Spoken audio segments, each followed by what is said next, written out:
மக்களே இன்னைக்கான 3வது ப்ரோமோ ரிலீஸ் ஆயிடுச்சு. 3வது ப்ரோமோல வந்து பாத்தீங்கன்னா, லைவ்ல நடந்த ஒரு முக்கியமான டாபிக் பத்தி தான் பேசுறாங்க. என்னன்னு கேட்டீங்கன்னா, ஒரு பேப்பர் ரவுடி அப்டின்ட்டு ஒரு ரோல் உள்ள போயிருக்காரு இல்லையா? வேற யாருங்க பிரஜன் தாங்க. பிரஜன் வந்து முழுக்க முழுக்க உள்ள ரவுடித்தனம், அட்ராசிட்டி பண்ணிட்டு இருக்காரு. வைல்ட் கார்ட்ல உள்ள போம்போது நான் வந்து எல்லாத்தோடைய முகத்திரையும் கிழிக்கிறேன். யாருக்கு நாவடக்கல நான் போயிட்டு பாத்துக்கிறேன் அப்டின்னு உங்களுக்கு நாவடக்கு இருக்குதா?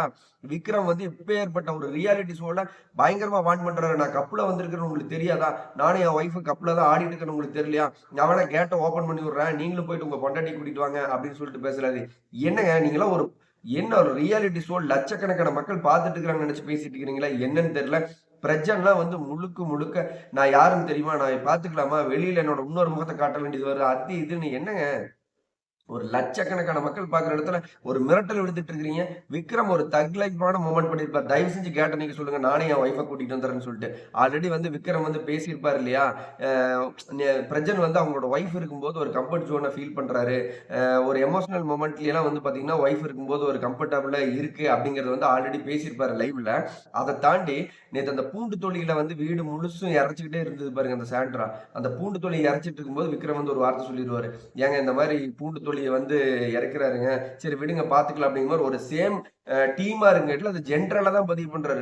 அது மட்டும் என்ன பார்த்து எப்புட்றா அப்படி கேட்ட அப்படிங்கிற மாரி இன்னைக்கு பயங்கரமான வார்னிங் குடுக்குறாரு. நீ அத்தன பேர் இருந்தாங்கல்ல, நம்ம சாண்ட்ரா வந்து பூண்டு தொழிய வீசிட்டு இருக்கும்போது என்ன பார்த்து ஏன் அந்த கேள்வி கேட்ட? நீ தான்யா பக்கத்துல இருந்த. உன்ன தான் மட்டும் கேட்க முடியும் அப்படிங்கிற மாரி இருந்தது விக்ரம் பேசும்போதெல்லாம். பக்கத்துல நீங்க தான் இருக்கிற. பூண்ட இறைச்சிட்டு இருக்கிற. பூண்ட கையில அள்ளிட்டு இருக்கிற. அள்ளிட்டு இருக்கும்போது விக்ரம் வந்து ஏங்க இந்த மாரி ஓவரா பண்றாங்க. சரி விடுங்க. அவங்க ஆல்ரெடி இப்படிதான் பண்றாங்க அப்படிங்கிறது நம்மளுக்கு தெரியுது. சரி ஓகே விடுங்க நம்ம பார்த்துக்கலாம். எவ்வளோ தூரம் தான் பண்ணுவாங்களோ பண்ணட்டும் அப்படிங்கிற மாரி சொல்லியிருப்பாரு.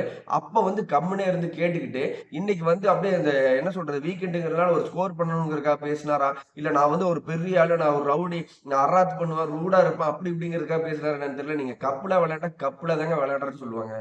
உள்ள போயிட்டு ஏன் கப்ல விளையாண்டீங்க? ஒட்டுமொத்தமா கேட்ட நீக்கி விடுறோம், உன் பொண்டாட்டியும் கூட்டிட்டு வந்துருங்கலாம் பேசுறது எப்படி ஒரு சூழ நாகரிகமா இருக்கும்?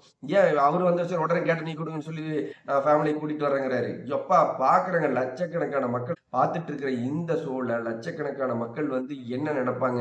எனக்கு தெரிஞ்சு வெளியில வந்து பிரஜனுக்கு எப்படிப்பட்ட நேம் இருந்ததுன்னு தெரியலங்க. உள்ள வந்து முழுக்க முழுக்க நம்ம திவ்யா அவர்களா இருக்கட்டும், சாண்ட்ரா அவர்களா இருக்கட்டும், வைல்ட் கார்ட்ல வந்த 3 பேரும் கூடி கூடி புரளி பேசிக்கிட்டு ஒரு மாரி தான் ரியாக்ட் பண்ணிட்டு இருக்காங்க. அது உங்களோட வோட்டிங்கா வெளியில போல் ஆயிட்டு இருக்குது. மக்கள் மத்தியில ஒரு இடம் பெற அப்படி ஒரு ரோலா ப்ளே பண்ணீங்கன்னா, கம்பல்சரி உங்களுக்கு ஓட்டு இருக்கும். நீங்க ரொம்பவே வொர்ஸ்ட்டா பிஹேவ் பண்றதுனால தான் நீங்க எல்லாருமே திவ்யா தயவு செஞ்சு ஒரு தனியா பிரிச்சு திவ்யா கேம் விளையாண்டா அவங்களுக்கான ஸ்கோர் இருக்குது. இவங்க 2 பேத்துக்கிட்டயும் சேர்ந்துக்கிட்டு பார்க்கவே முடியல அப்படிங்கிற மாரி தான் இருக்குது. தயவு செஞ்சு திவ்யா நீங்க தனியா கேம் விளையாடுங்க. பிரஜன் வந்து இந்த வாரம் விஜேஎஸ் வந்து கம்பல்சரி நீங்க வந்து ஒரு மாரி ரெட் கார்ட் குடுக்குறதா இருக்கட்டும், இல்ல வார்னிங்கா இருக்கட்டும், உங்க கேட்ட நீக்குறோம் போயிட்டு உன் ஒய்ஃப கூட்டிட்டு வான்னு சொல்றதெல்லாம் எப்படி எப்படி வெளியில ஷோ பார்த்துட்டு இருக்காங்க. என்ன ஒரு சின்ன பசங்களாட்ட சண்டை கட்டிட்டு இருக்கிறீங்க அப்படிங்கிறதெல்லாம் தயவு செஞ்சு விஜேஎஸ் வந்து அட்ரஸ் பண்ணா மட்டும் தான் ஷோ மேல ஒரு பெரிய நம்பிக்கை இருக்கும். உங்க ஃப்ரெண்டுங்கிறதுக்காகவும், ஃப்ரெண்டோட ஒய்ஃப்ங்கிறதுக்காகவும், இவரு பேசின இந்த ரூடான பிஹேவியர் இருக்குதுல்ல, நான் பார்த்துருவேன். நான் வெளியில இன்னொரு தடவ எவனாவது இந்த மாரி சொல்லிட்டீங்கன்னா அவ்வளோதான் அப்படிங்கிற மாரிலாம் பேசுற இந்த விஷயத்த தயவு செஞ்சு விஜய் சேதுபதி இத அட்ரஸ் பண்ணா மட்டும் தான் ஷோ மேல திரும்ப ஒரு நம்பிக்கை இருக்கும் அப்படிங்கிறத இந்த வீடியோல நம்ம பதிவு பண்றோம். பிரஜன் அவர்களே, உங்களுக்கு வெளியில எப்படி பேருன்னு தெரியல. உள்ள வந்து நாகரிகமான பேச்சுக்கள பேசணும். சாண்ட்ரா அவர்களே, நீங்க வந்து ரியலாவே இப்படிதானா? இல்ல ஷோக்காக ஏதாவது நடிக்கிறீங்களா அப்படின்னு தெரியல. ரியல் நீங்க இதுதான் அப்படின்னு சொன்னா உண்மையாவே நல்லாவே இல்ல. தயவு செஞ்சு கொஞ்சம் ஹியூமனிட்டியோட நடந்துக்கங்க. நேத்து எஃப்ஜே வந்து கால்ல விழுகுறாரு. ஒரு துளி கூட நீங்க பாட்டுக்கு அசையாம உட்கார்ந்திருக்கிறீங்க. "ஏப்பா அப்படிலாம் விழுகாதப்பா" அப்படின்னாவது ஜஸ்ட் சொல்லியிருக்கலாம். என்னதான் பண்றீங்கன்னு தெரியல. அந்த பூண்ட துள்ளி தூக்கிட்டு வீடுலாம் இறைச்சதா இருக்கட்டும். இது உங்களோட ரியல் கேரக்டரா இருந்தா தயவு செஞ்சு மாத்திக்கங்க. மாத்திக்கிறதுக்காக தான் ஷோக்குள்ள போயிருக்கீங்க. பிரச்சனை நீங்க ரூடா வந்து எல்லாத்தையும் மிரட்டல் விடுறது தான் உங்களோட கேரக்டரா இருந்ததுன்னா தயவு செஞ்சு மாத்திக்கங்க.